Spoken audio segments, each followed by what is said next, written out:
Mad square నవ్వులతో full entertaining sequel.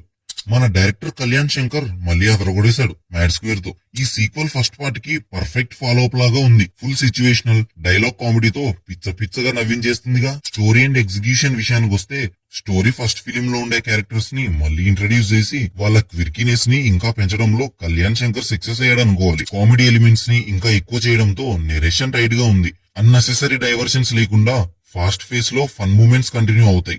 సినిమాలో చాలా లాఫ్ అవుట్ లౌడ్ మూమెంట్స్ ఉన్నా గానీ లడ్డుగాడి పెళ్లి సీక్వెన్స్ అండ్ భాయ్ సీక్వెన్స్ అదిరిపోతుంది అంతే. లడ్డుగాడి డాడీ మధ్య జరిగే ఇంటరాక్షన్స్ హైలైట్ ఉంటాయి సినిమాలో. ఈ సీన్స్ లో comic timing and punch dialogues super గా వర్కౌట్ అయ్యాయనే అనుకోవాలి. యాక్టింగ్ అండ్ పర్ఫార్మెన్సెస్ విషయానికి వస్తే క్యాస్ట్ అందరూ సాలిడ్ పర్ఫార్మెన్సెస్ ఇచ్చారు.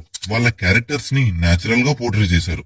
యాక్టర్స్ కెమిస్ట్రీ ఒక మేజర్ హైలైట్ అనుకోవాలి. వాళ్ళ కామెడీ ఎక్స్చేంజెస్ చాలా ఆర్గానిక్ గా అనిపిస్తాయి చూసే వాళ్ళకి. లీడ్స్ కి స్పెషల్ మెన్షన్ ఇవ్వాలంటే వాళ్ళ ఎక్స్ప్రెషన్స్ అండ్ డైలాగ్ డెలివరీ సినిమాకి మేజర్ ప్లస్ అనుకోవాలి. Kalyan Shankar simple and effective approach తో సినిమాని హ్యాండిల్ చేశారు. కామెడీ ఫుల్ ఫోర్స్ గా అనిపించకుండా స్క్రీన్ ప్లే క్రిస్ప్ గా మెయింటైన్ చేశారు. చాలా సీక్వెల్స్ ఒరిజినల్ మ్యాజిక్ క్రియేట్ చేయడంలో ఫెయిల్ అవుతాయి, కానీ మ్యాడ్ స్క్వేర్ రేంజ్ ని ఎక్సీడ్ చేసి ఇంకా ఎంటర్టైనింగ్ గా ఉంది. Mad square pure fun filled comedy entertainer మామ. Brilliant comedy, engaging characters, super execution తో ఈ సినిమా నవ్వుకోవాలనుకునే వాళ్ళు ఖచ్చితంగా చూడాల్సిన ఫిలిం. నేను మన ఛానల్ ఇంకా సబ్స్క్రైబ్ చేసుకోకపోతే సబ్స్క్రైబ్ చేసుకోండి మామ.